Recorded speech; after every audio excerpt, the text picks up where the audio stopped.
On today's episode of the Essential Coaching Skills Podcast, we'll be talking about time management, how to make the best use out of time, and how to be most effective in your business as a coach.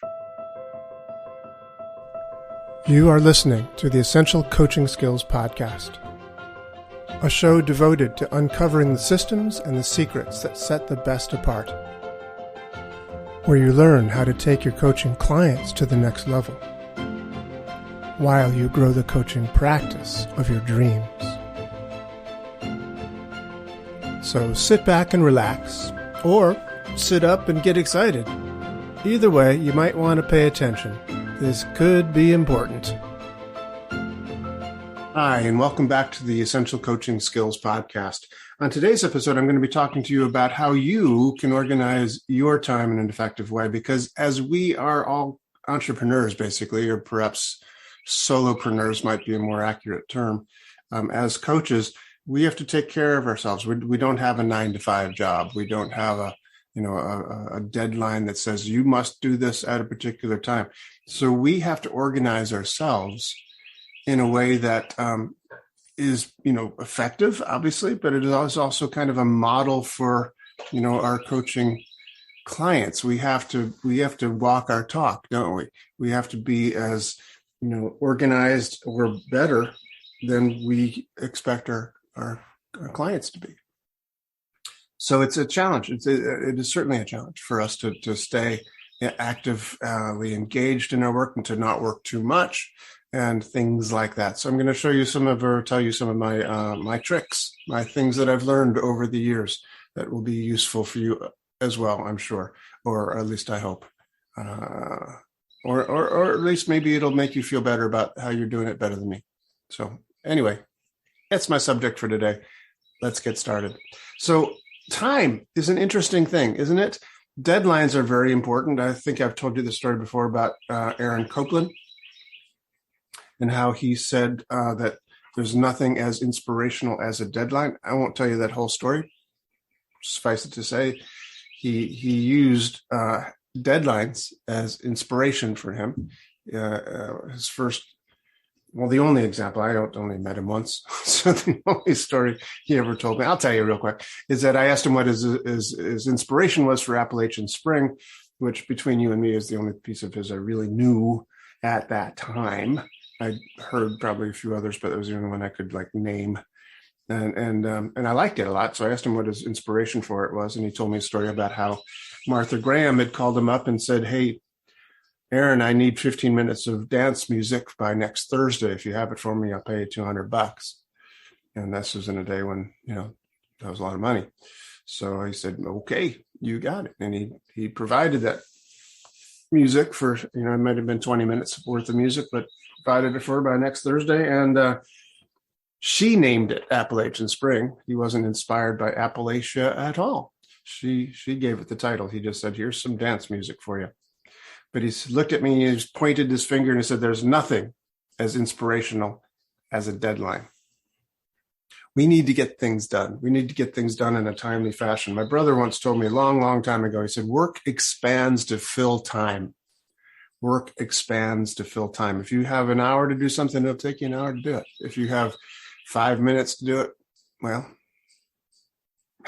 let's hope you get it done in 5 minutes, but chances are good you will.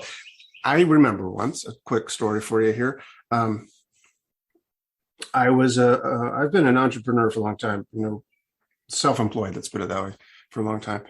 I was a piano teacher for many years when I was starting off in the music world in New York City. I was earning money as a piano teacher. And I had students who would come to the house, and I was also in a rock band and doing that sort of stuff. So I wasn't a slob, but I wasn't the cleanest person either. I was 20-something kid playing in a rock band. Anyway, I had to have the place presentable when the kids came over for their lessons somewhere around 3:30 after school let out.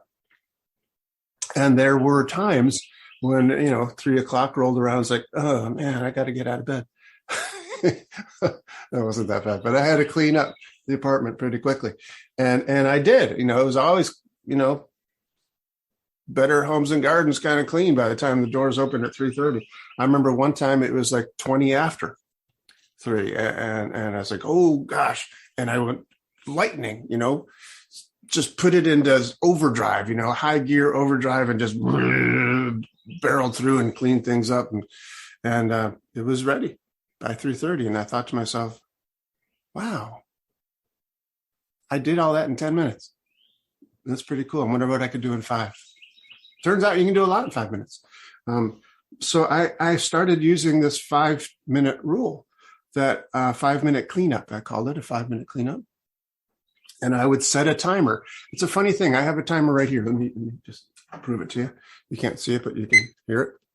Someday this will be a video podcast, and you will see that.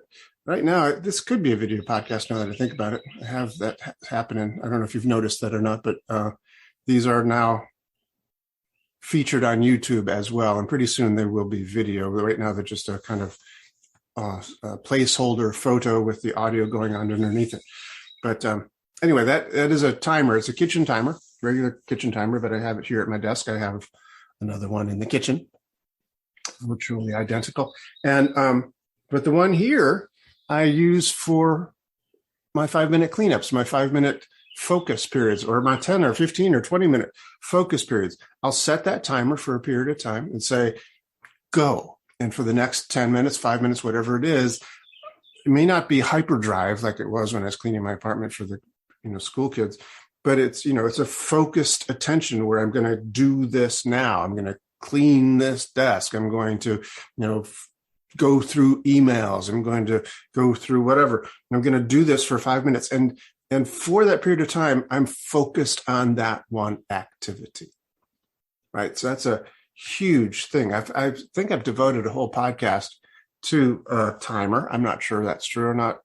It's getting blurry after 100 of these things. I know I wrote a blog post about it once. But at any rate, timers are huge for me, because it's like Aaron Copland's thing about nothing as inspirational as a deadline. It's an artificial deadline. Right? You push that start button and suddenly go, the timer is going. Let's going. Let's go. Right. So it's a hugely important thing. And we need to have that. We also have to, I'm speaking for myself. I need to have a kind of artificial, not deadline exactly, but structure to the day. I noticed that a lot of people go to work in the morning. I remember one time I was finishing up a gig. We were playing, the rock band was called Ultraviolence. It's the first band I was in New York City when I moved there in 1981. It was, and we had played a gig at this club called A7, or maybe it was 7A. Again, a little blurry, but it was one of those two, A7 or 7A. It was on the corner of Avenue A and East 7th Street. It is not there anymore, but it was a really interesting club. You wouldn't know it was there, except there was a door and a guy standing by it. And then there's this place. Yeah. And we played a gig there, the punk rock band. There were 4 other bands playing. So our first set was around midnight, and our second set was around 6 a.m. So we finished that set, and packing up my keyboards and amp and stuff, and hailing a taxi. And then I was seeing all these people like walking around like in suits and carrying briefcases and stuff, and going, who are these people? Where are they going? Let's go. Oh, right. Normal people. Yeah. So I noticed that people have that, they have this structure imposed on them, show up for work at 9, leave at 5 or whatever. So I at some point along the way decided that would be useful. I don't have that, but let's create that. Let's create that. So I made a rule for myself that said I would be at my desk. You can hear that. That's the desk right there. And I would be here by 9. It's my 9 o'clock is my start time, which meant I needed to, get other things done, exercising, running, meditating, whatever, preliminary stuff, showering, dressing, etc., done by 9 so that I would show up at my desk and start work at 9. Now, it doesn't have to be 9. It could be whatever your schedule is, but it's good to have that sort of set schedule. And prior to COVID, I had an office in New York City. And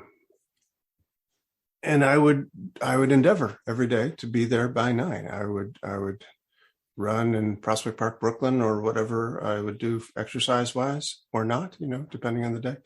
And just endeavor to be at the office by 9. Very often no one was there. It was a hypnotist's collaborative kind of thing run by Melissa Tiers, called the Center for Integrative Hypnosis. And I had an office for a few years there before COVID hit. And that, of course, changed everything. But for a while, I would get there and nobody was there. So I would just have the place to myself and close my office door and meditate and do self-hypnosis or whatever it took. And then I'd be ready to go. And at the time, my way of scheduling things was to have paper calendars. I was an old school guy, liked paper calendars. So I had those things that I wrote into. I wrote my appointments, and then I also had an hour by hour, week by week calendar thing. I could write the fine points. Now, within that calendar, what the things I was writing down stemmed from all the thinking I'd gotten out of Stephen Covey. And if you're not familiar with Stephen Covey's 7 Habits of Highly Effective People, I think that's the title. I think that's right. Check it out. It's a classic for a reason. It's just great, just great. But one of the things he talks about there, and the reason that he then partnered with Franklin Planners to create the Franklin Covey planners, is his way of doing time organization. It's quite brilliant, I think. He says, think who you are. What are your roles in life? You may be a coach, you may be a mother or a father or sister or brother. You may be many things, but what are those things? And then within those roles, what are some goals that you have in order to achieve, the success that you want in all those different roles? I want to be a better father. I want to be a better mother. I want to be a better coach. I want to be better business person. I want to be a better athlete. Whatever those roles are, what are the goals that you have within those to be successful within those roles? And then he said, okay, so to achieve those goals, what do you need to do? Like if you want to be a better athlete, you need to exercise and do practice your sport. If you want to be a better entrepreneur, you need to devote some time to work on the business, not in the business. See the E-Myth. I think I did a podcast about that a while back. There's periods of time where you need to be working on your business, not just in your business like an overworked technician. So when you decide what are those things that you need to do to achieve the goals that you have within the roles, then you say, okay, when am I going to do it? And you put it in your calendar. He's got a great metaphor. I'm sure you're aware of this one about the big rocks in the jar, right? So you put them in your calendar. And then, as he said in the Franklin Planner, the Covey Franklin or the Covey Franklin Covey, I don't know, planner, he said, exercise, what was it called? Exercise responsibility? No, exercise integrity in the moment of choice. Exercise integrity in the moment of choice. In other words, if you write down, I'm going to, go to the gym and exercise at, 8 a.m. 8 a.m. comes around, go to the friggin' gym, right? You wrote it down, do it. That's as important as a meeting with the president at 8 o'clock or meeting with the queen. It's integral. I often use the example of if you had a toothache, if you had a pretty severe toothache and the dentist could squeeze you in at 8 a.m. on Wednesday, you'd be at the dentist at 8 a.m. on Wednesday. You would make it happen. Same way, make these things happen. Put them in your calendar, do them. Do them. When it comes to that period of time, you exercise integrity in the moment of choice. But you can't do that unless you've planned it. Now, I don't use paper calendars anymore. I since COVID started and I moved up to this little country cabin, house, cottage, whatever, this tiny little place that we're living in. Thank God it has heat, electricity, and Wi-Fi, running water, indoor plumbing, all those things. Good stuff. Big enough, right? Good enough. And I'm very happy here. So, but no real need for paper calendars. I didn't have an office to go to. I didn't have people coming to see me in person. And if people were going to be making appointments, they were going to be making them for online things like a Zoom call or something like that. So I arranged for an online calendar, which you probably have too. Most people have those things these days. I have some friends who do nothing but they don't touch paper. They just, everything's on their phone or their computer. I was not that way until COVID. I'm still not that way really, but I do have an online scheduler now. I use Acuity Scheduling. That's the one I use. And so people can go onto that app and, book an appointment for an hour or half hour, depending on what they want to talk about. So that we do private sessions, coaching sessions, hypnosis, NLP, that sort of stuff. And here's the next thing that I do for this sort of Franklin Covey planning that I was describing a moment ago, is that on Sunday nights, I stole a phrase from Tony Robbins, the hour of power. I don't think my hour of power is anything what he describes his hours of powers might be, but I like the term. It has a ring to it. He has a knack for creating things with a ring to it like that. So what I do on Sunday nights is I plan my week. Again, coming from Stephen Covey, he says, in I think probably his second book, which ironically is called First Things First. I never quite understood that. But anyway, I believe it's in his second book where he talks about the idea of different perspectives. You've got a close-up perspective and a distance perspective. And there's a neat video about it online, by the way. You can YouTube, search YouTube for Stephen Covey and find some wonderful videos about both the big rocks in the jar concept and time management stuff, and also this distance or close-up focus thing. Check it out. Look for it. You can find it.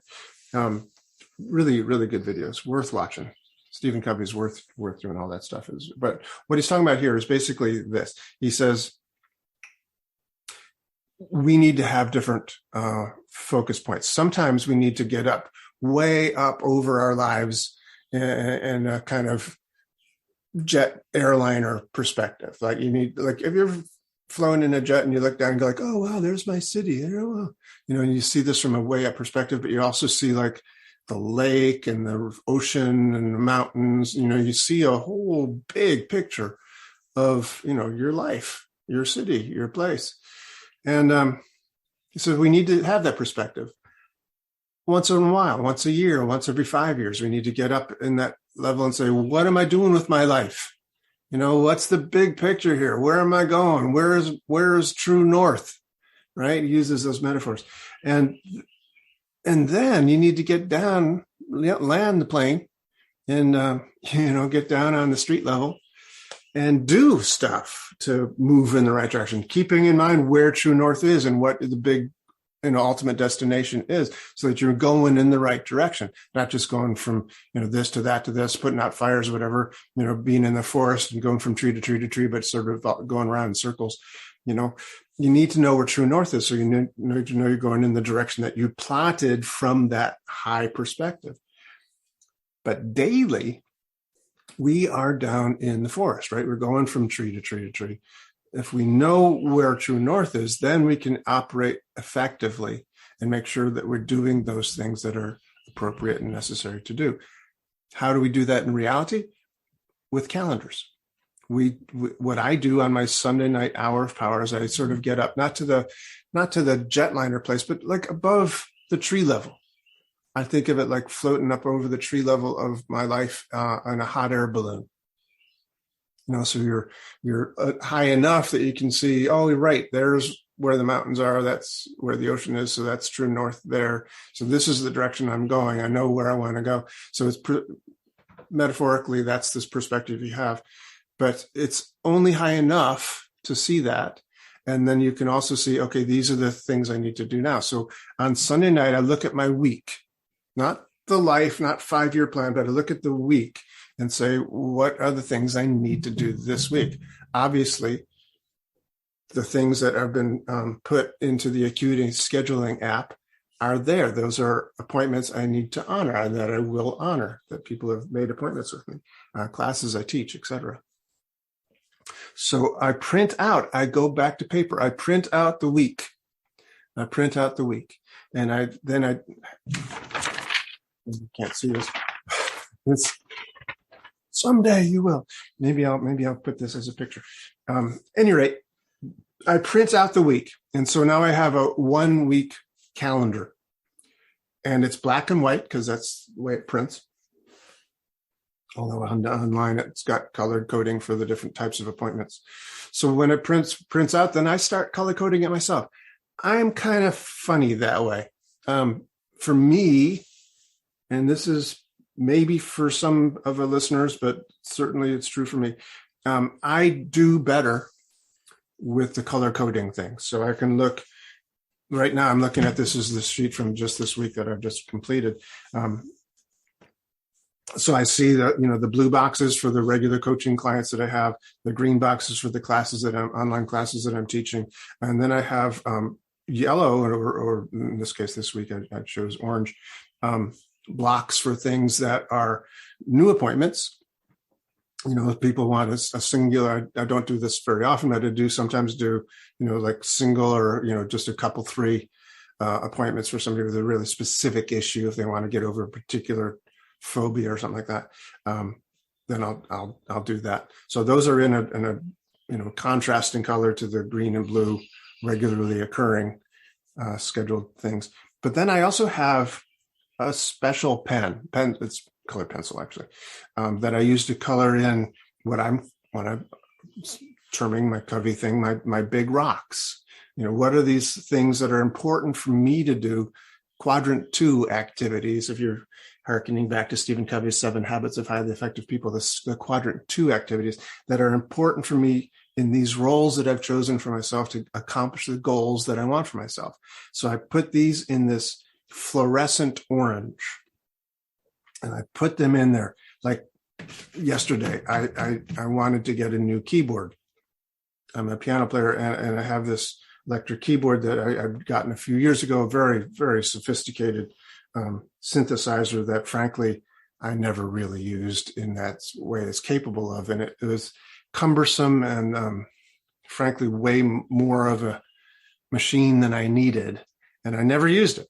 It was sitting in my storage unit. So I drove to Albany, which is from where I'm currently residing, about an hour and a half drive, in order to basically swap it out. I went to a place called the Guitar Center. Long story, never mind. But it's in my calendar in this fluorescent orange because it's different, and I needed to plan it. I had needed to get the keyboard out of the storage unit so that I could put it in the car and drive it to Albany. I needed to plan these things. There's another thing that I have in fluorescent oranges to, set aside time on a daily basis. I'll admit I didn't do it every day this week, but on a daily basis to write sections of my new book that I'm working on. So I need to put that in the calendar so that I do it. Now, this all will work. It works for me. It'll work for you. It'll work for anybody. But I will say there's one more thing that I've recently come to recognize, that one of the reasons that perhaps I don't always do the things that I put down here is that I don't always use all the skills that I have. I'm an NLP master trainer, basically. So I know a lot of techniques in the NLP world, and one of them is certainly to look at things through the well-formedness outcomes, the well-formedness conditions of an outcome. A, it needs to be stated in the positive. B, it's sensory specific. 3, it's ecological. And there's a fourth one too.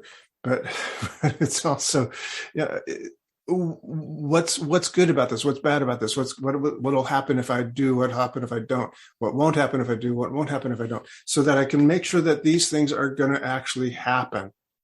So I use whatever techniques I need to know. So, okay, I know specifically. For me, it's usually about chunking. So it's not like write the book, on Tuesday at 11. It's like, it's a very big chunk there. But, maybe I will do some research for a particular aspect of the book, write a paragraph, write a chapter, focus on one character or whatever. It's that sort of thing. Chunk it down to a bite-sized thing that I can accomplish Tuesday at 11, from 11 to 11:05, if I'm going hyper here, 11 to 11:30, 11:40, whatever the time frame is. When I get to 11:40, I know what to do. I set the timer, go, but I need to know what it is. If I do that, if I set to say, okay, so I'm going to chunk it down to say, accomplish this goal at, Tuesday at 11, as an example, then I do that. Because when it comes around, I look at the calendar, it says, oh, do that, bright orange, got my attention.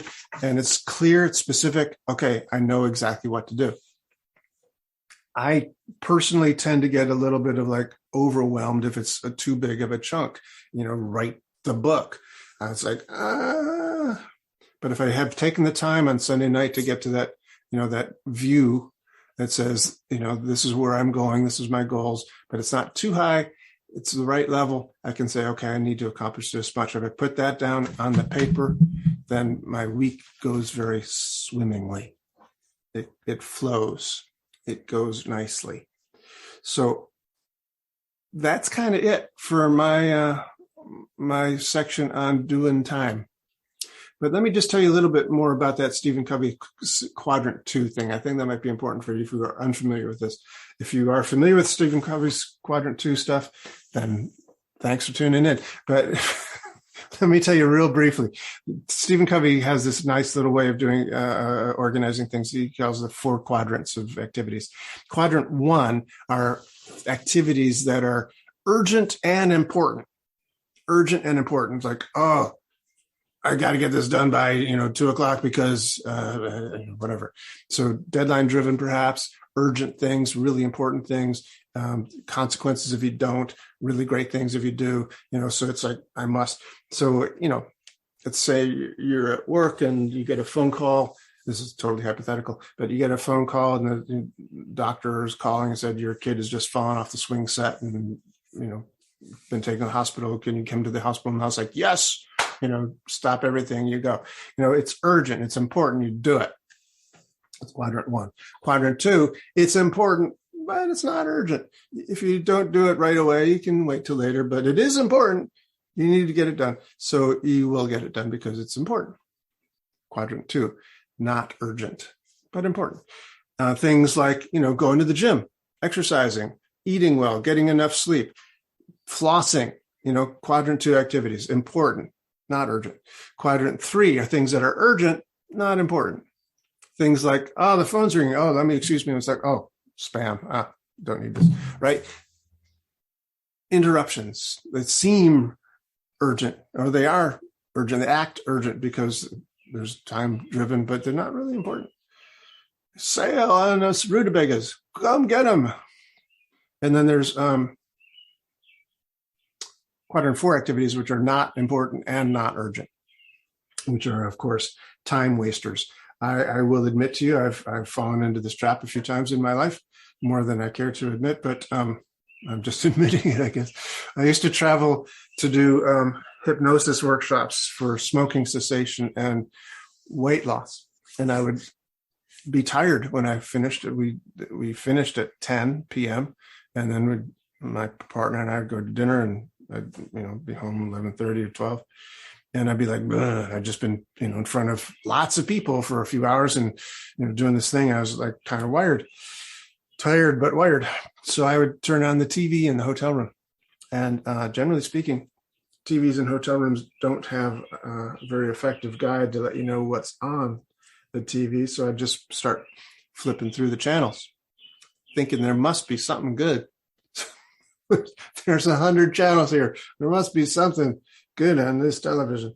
And so I'd spend an hour just flipping through the friggin' channels. That is a Quadrant 4 activity. It is not important. It is not urgent. I'd have been much better off not doing it. Almost everything in Quadrant 4, you'd be much better off not doing. Time-wasting stuff. So if you imagine this chart for quadrants, on the top is important, on the side is urgent, important, not urgent. I'm sorry, important, not important, urgent, not urgent. So then you can figure out the quadrants. So Quadrant 2 activities are the things that Stephen Covey says we need to really focus on. That highly effective people, in the 7 Habits of Highly Effective People book, highly effective people focus on Quadrant 2 activities. Quadrant 1 activities will basically take care of themselves. If something happens, you get a call, your boss needs this thing now, you do it. They kind of take care of themselves. Quadrant 2 activities, however, are those things that, because they're not urgent,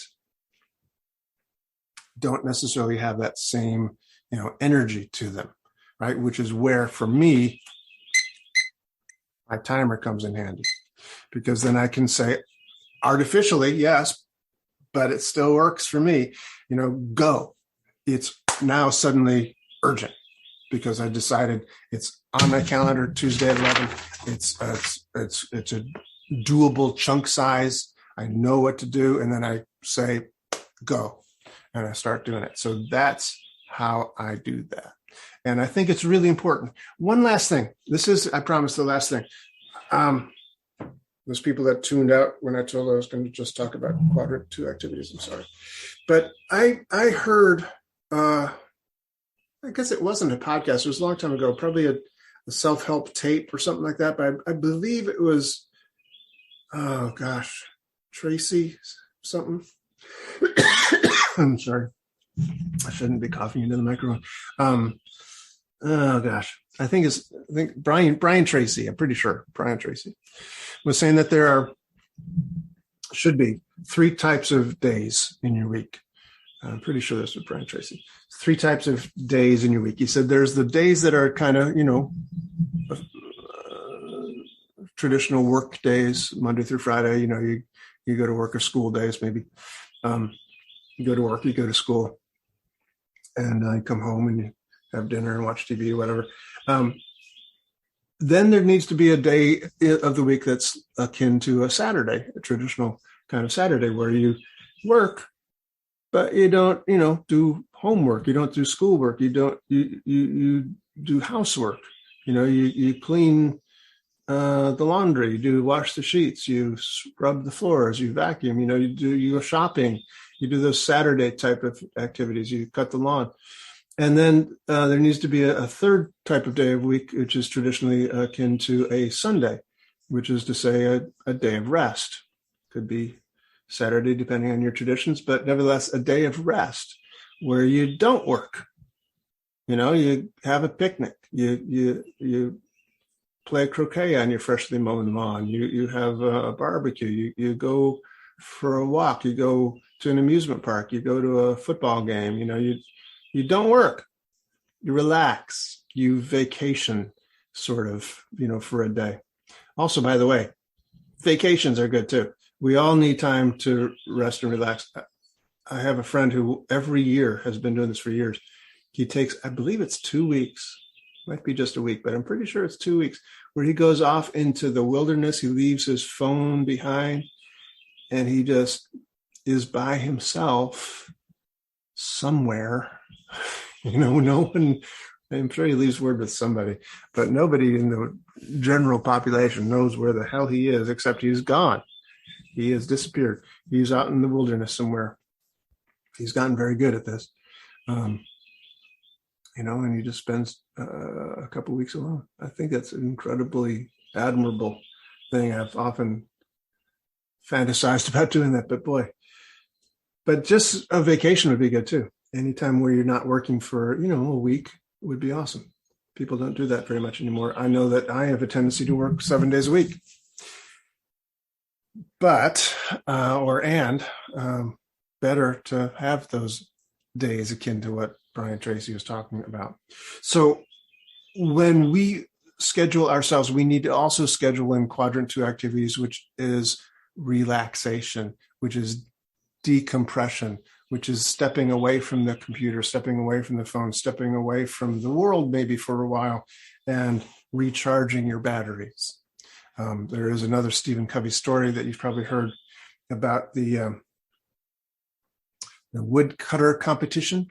There's an annual woodcutters Olympics, apparently, in Canada, let's say. I don't know, but it's probably fictional.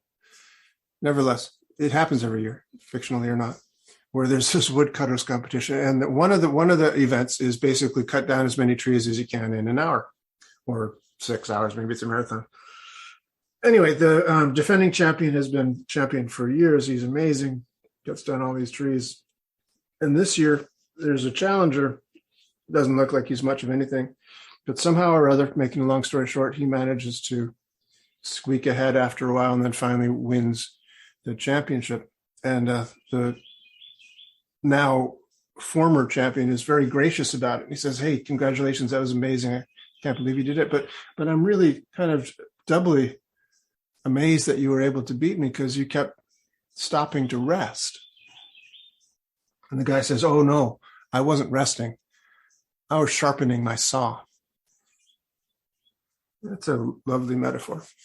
Rest is important too, however. So both are good. Sharpening your saw comes from rest. When you rest and recharge, that's a really important thing to do. So, yes, Brian Tracy, have days off. Have days off. Take time to recharge and to do other work other than just, always focused on your business. That being said, there are also times when this lovely balance of work and, real life, if you will, is a little out of balance for a while. I cannot tell you the person that said this. I was listening to, again, prior to podcast, there was a radio thing, but it was about the same sort of subject. And the person was saying, when you're starting off in business, when you're just starting off, sometimes things are out of balance by necessity. You need to work extra hard for a while, no vacations this year, no Sundays off for a while. You got to, burn those candles at both ends. You need the energy. You need to go for a while, not too much. And there definitely needs to be limits, even then. So if you are just starting off, it takes work to get this thing off the ground, to get things going, and you got more jobs than probably you signed up for. As a solopreneur, as an entrepreneur, we need to, be the person who schedules. We need the person who does the stuff on the schedule. We need to be the person who, does the billing, does the advertising, does the marketing. We do all those things. It's an interesting challenge, but it is also wonderful. I'm sitting in my living room talking to you right now. Look outside, I see, trees and grass, and there's out through my open screen doors because it's summertime now. I don't know if you can hear the birds and things chirping around. It's a great business, isn't it? This coaching thing we do, it's a wonderful thing. Plus, it is so wonderful to be helping humans, helping people make their lives better, helping them get out of, pain, whether it's emotional or physical or psychological pain, help them get out from wherever that problem has been to where they're going in the future. It's a noble enterprise. It's a wonderful thing that we're doing, and it's wonderful to help people while we're helping ourselves at the same time. It's nice to know that you can enjoy both at the same time. Thank you for tuning in. I hope you tune in again to the Essential Coaching Skills Podcast. Visit us over at essentialcoachingskills.com and hope to see you soon. Well, that's our show for today. Thank you so much for joining me. If you want any more information about today's show, please visit our website at www.essentialcoachingskills.com. Be sure to tune in again next week for our next episode and discover even more about the systems and the secrets that set the best apart.